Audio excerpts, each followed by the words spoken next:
Wait a minute.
What's going on? What's going on, YouTube?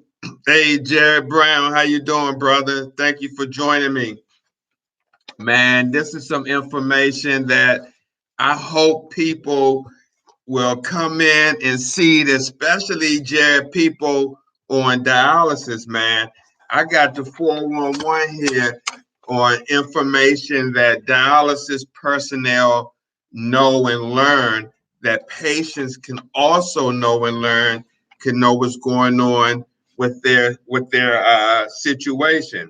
So let me just start off with some stuff. I'm not going to it's a lot of stuff, but I want to go over some stuff that I think kidney warriors should know. So let me start off with social services. Identify some services available from the social service department, meaning the social worker. Social services provide emotional support and psychological counseling, function as a patient advocate to the healthcare team, is a resource and referral source for financial aid, insurance, housing, transportation, travel, vocational rehabilitation, and patient organization. A lot of social workers don't even tell patients about this stuff, man. I can't tell you how many patients don't know and try to find out information about this. So if you know, I'm telling you now, this is what information you should be getting from the social worker. Okay.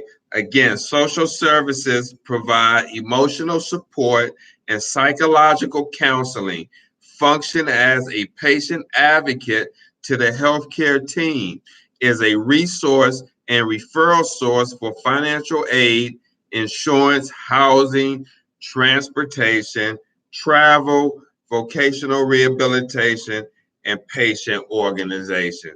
And I can tell you, a lot of patients don't get this type of information from social workers.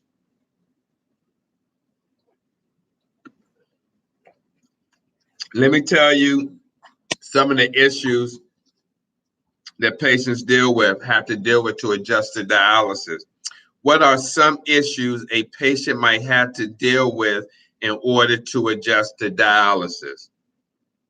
When adjusting to dialysis, the patients may have to deal with loss of control, unwanted dependency on the dialysis machine and dialysis staff, loss of mobility, financial concerns, altered body image concerns due to the appearance of the access and redistribution of weight, dietary restrictions, sexual dysfunction, and depression.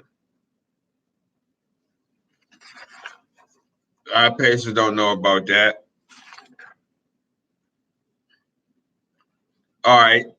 How many people know what is anaphylaxis? Anaphylaxis is a severe allergic reaction resulting in anaphylactic shock. That can happen on dialysis, especially with the latex gloves. If you don't know that you're allergic to latex, you can have a latex reaction. Interventions for anaphylaxis. RN is to notify MD immediately. Again, interventions for anaphylaxis. RN, which is the registered nurse, is to notify MD immediately. If medication blood product reaction, stop the infusion of medication or blood and administer medication per MD order. If dialyzer reaction, which is the artificial kidney, administer medication per MD order.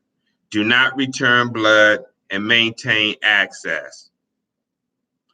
Administer oxygen and monitor patient vital signs at least every 5 minutes. Initiate emergency procedures if necessary. All right, now that was for anaphylaxis. So how many people know what pericarditis is? Define pericarditis. Pericarditis is an inflammation of the membrane that surrounds the heart due to fluid and waste buildup. The classic triad of symptoms include fever, chest pain, and pericardial friction rub. Name the signs and symptoms of hypoglycemia or low blood sugar. Signs and symptoms of a low blood sugar include double vision, hunger, thirst, relentlessness, rapid pulse, confusion, seizures, and coma. What is a pyrogenic reaction and what are the signs and symptoms? A lot of warriors don't know about pyrogenic reaction, that bacteria in the water. A pyrogenic reaction is a reaction to pyrogens, which are foreign substances that causes fevers, specifically an endotoxin in the dialysate rather than an actual infection. Signs and symptoms are fever and chills that occur suddenly within the first hour of treatment, but can occur anytime during treatment and subside suddenly after the treatment ends. Other symptoms can occur are headache and hypotension in severe cases. And this is, like I said, endotoxins in the water. List reasons a patient might develop chest pain. People on dialysis, when you're on dialysis, you get chest pain. A patient might develop chest pain due to angina, MI, which is myocardial infarction, and a host of other cardiac problems. Allergic reaction, hypovolemic shock, hemolysis, first use syndrome, formaldehyde reaction, anxiety, extreme cold temperatures, air embolism, crenation, pyrogenic or septicemic reaction, and pericarditis may also cause chest pain. That's a lot of stuff, bruh, that a lot of people don't know about on dialysis. Now check this out. List what you would do if your patient complained of chest pain. So this is what the nurse is supposed to do if you, the patient, complain of chest pain. Treatment for chest pain includes 1, notifying the RN. 2, checking vital signs and staying with the patient. 3, quickly assessing machine and circuit. Look for any issues such as hemolysis, blood loss, air in circuit, etc. 4, notify the doctor. 5, treat signs and symptoms per MD order, including meds per order. 6, administer oxygen at rate per MD order. 7, continue monitoring vital signs. 8, document. So they got to document what they're doing. Some people don't document this, so it won't be no record that it ever happened. 9, transfer to hospital per MD order as patient condition warrants.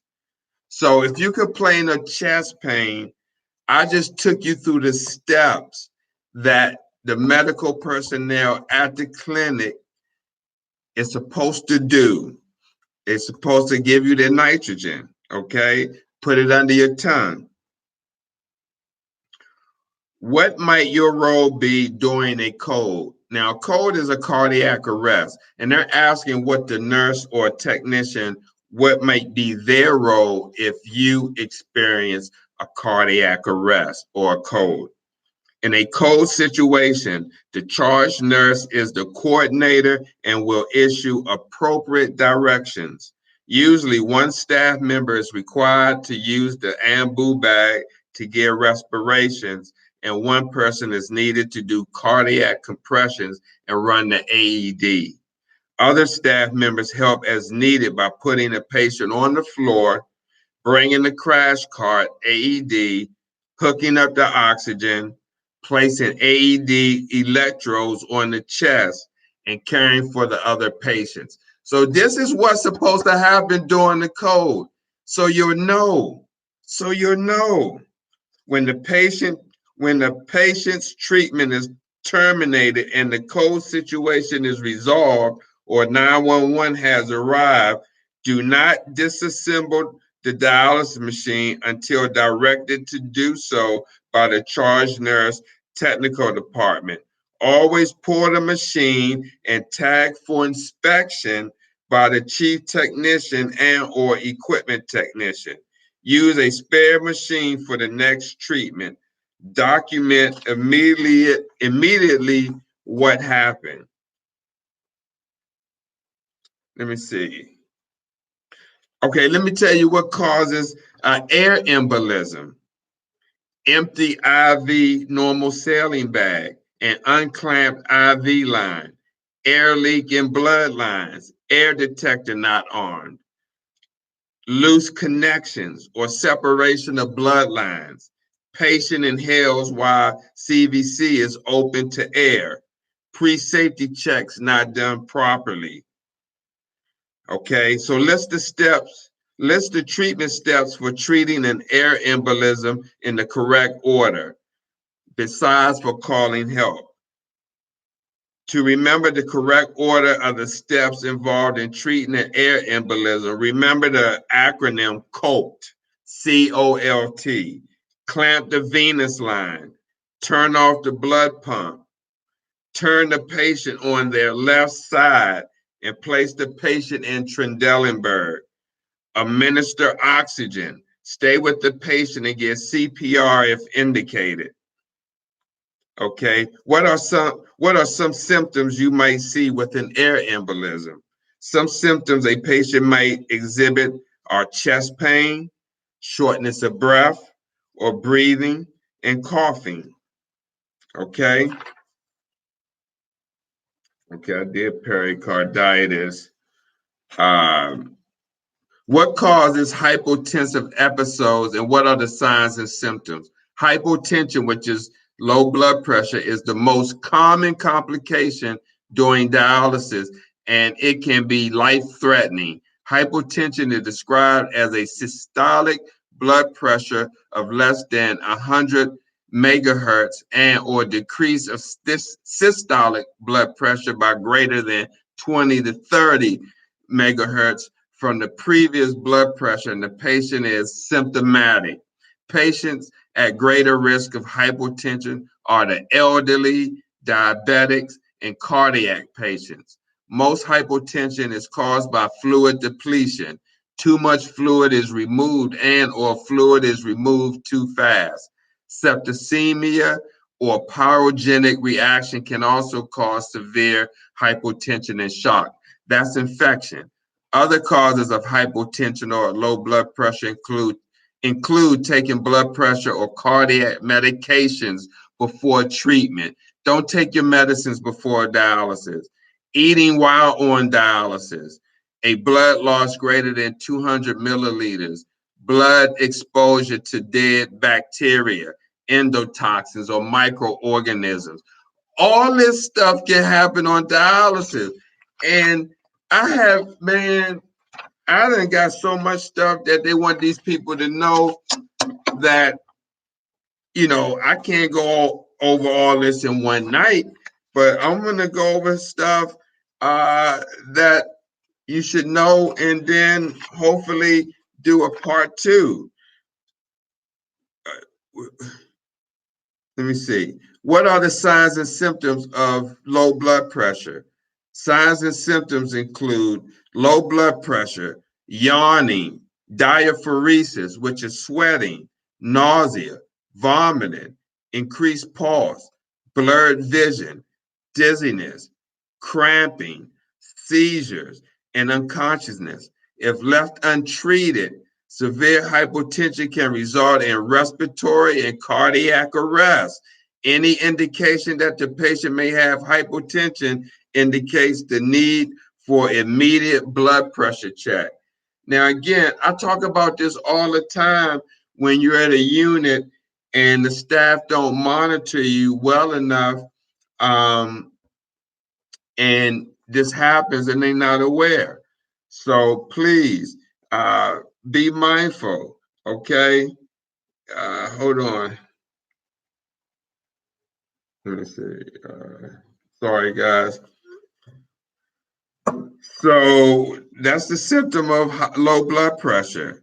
Again, includes yawning, diaphoresis, which is sweating, nausea, vomiting, increased pulse, blurred vision, dizziness, cramping, seizures, and unconsciousness. If left untreated, severe hypotension can result in respiratory and cardiac arrest. Any indication that the patient may have hypotension indicates the need for immediate blood pressure check. What are the potential causes of fever and chills during the dialysis treatment? A lot of people don't know that. They may want to know why I'm having fever or chills.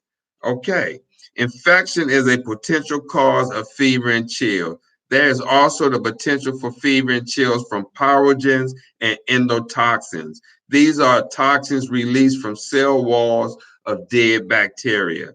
If a patient develops fever and chills during the dialysis treatment, it is not readily known what the cause is. Blood cultures are obtained per MD orders by the RN in charge. Medication administration and further actions are carried out per MD orders. The machine should be pulled from service and cultures completed on the machine by biomedical um, um, department. Cold dialysate or malfunctioning machine thermostats can also cause shaking and shivering without fever. So it could be a machine problem with the thermostat.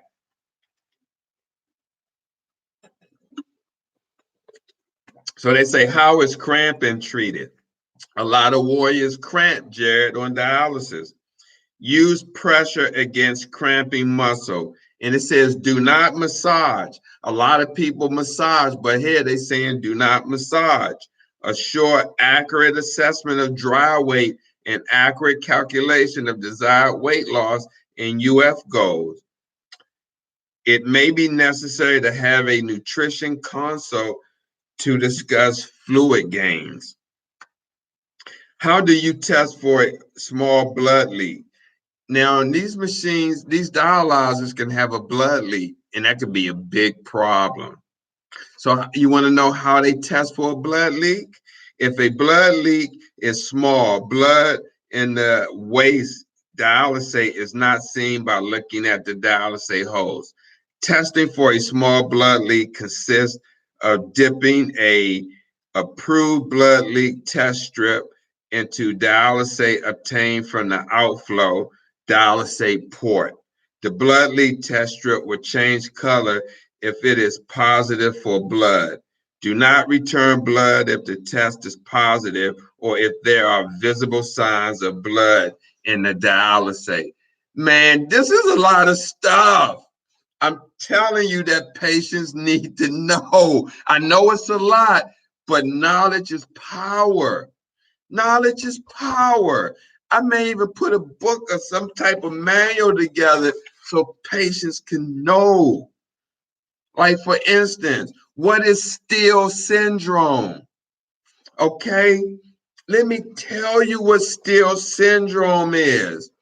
Known as DASS, dialysis associated Steele syndrome, and is caused by excess arterial blood being shunted into the venous circulation through the anastomosis. The anastomosis is where the surgical incision is when they create a AV fistula.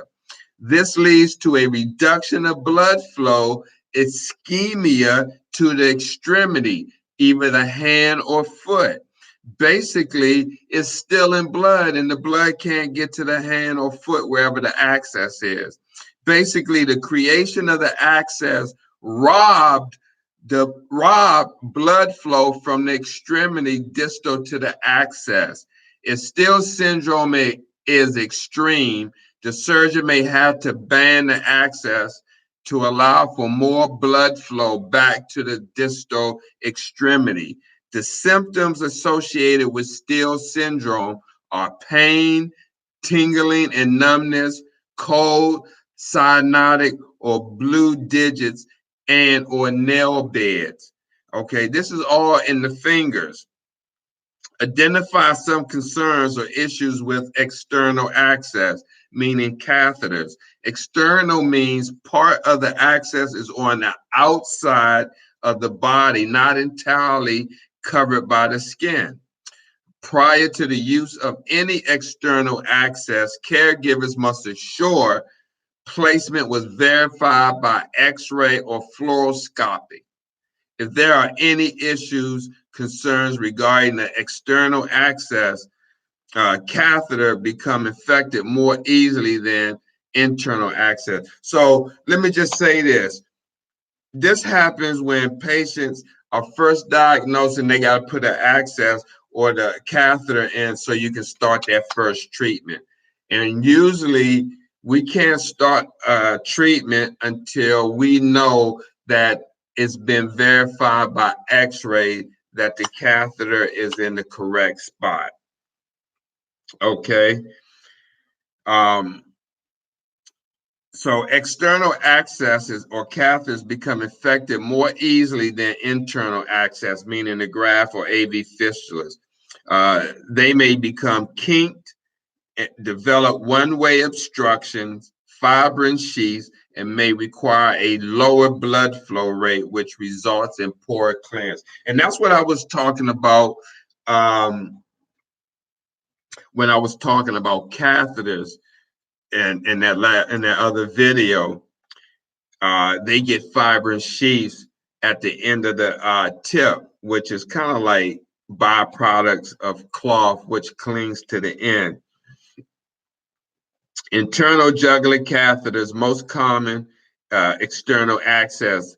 It is placed in the jugular vein, which is on the side of the neck and sits in the right atrium of the heart. Tunnel is under the skin and stays in place by tissue growing over the cuff. It's high risk infection. And then the subclavian catheter, usually only temporary and not preferred.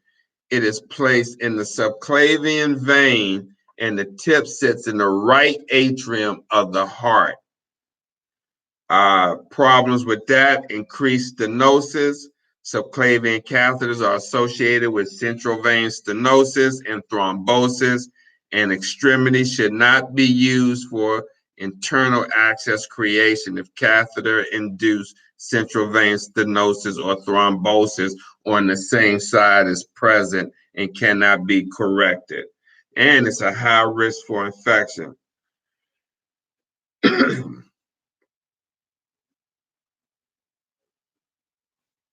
So it's saying, here another one. How can poor blood flow from a catheter be managed during the treatment?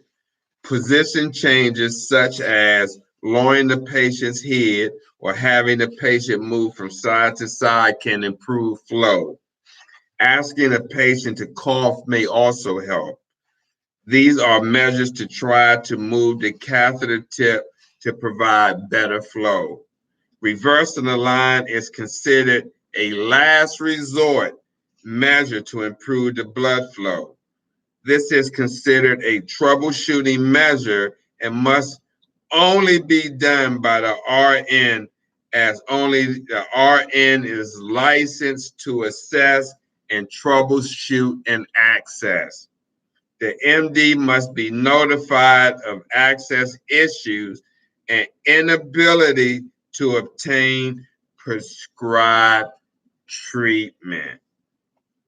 I'm telling you, man, a lot of this stuff doesn't go on. MD is not called when they do the line switch and all that.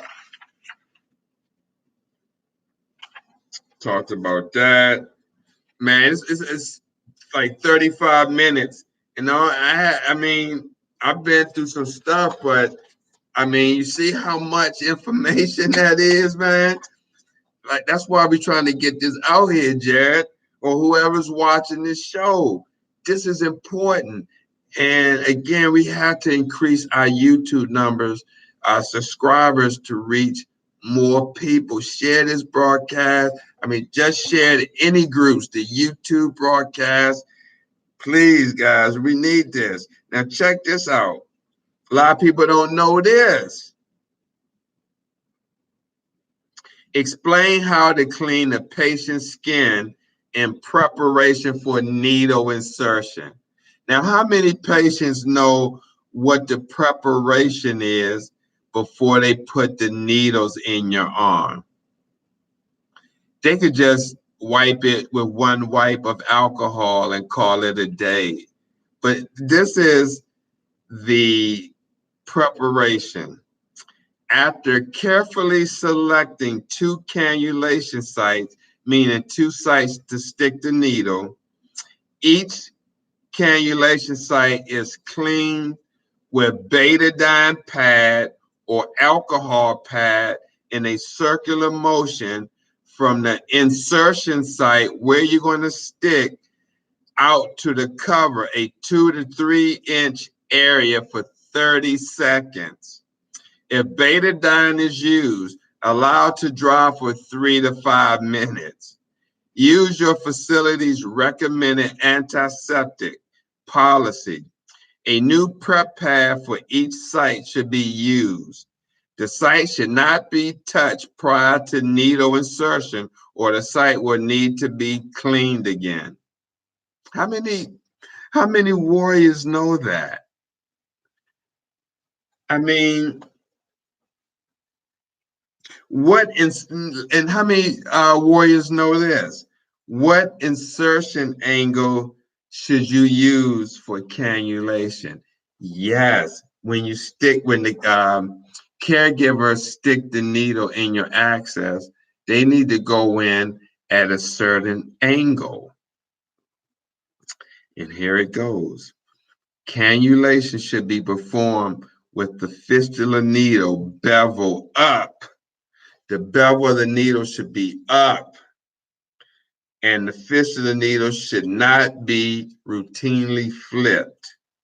The needles have a back eye to alleviate flow problems and the need for flipping.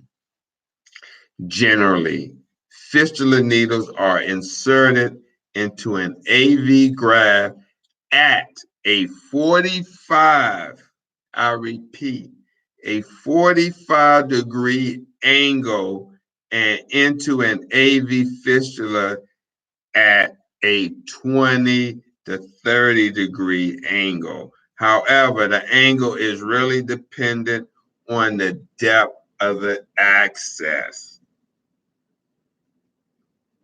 What are some guidelines for needle placement?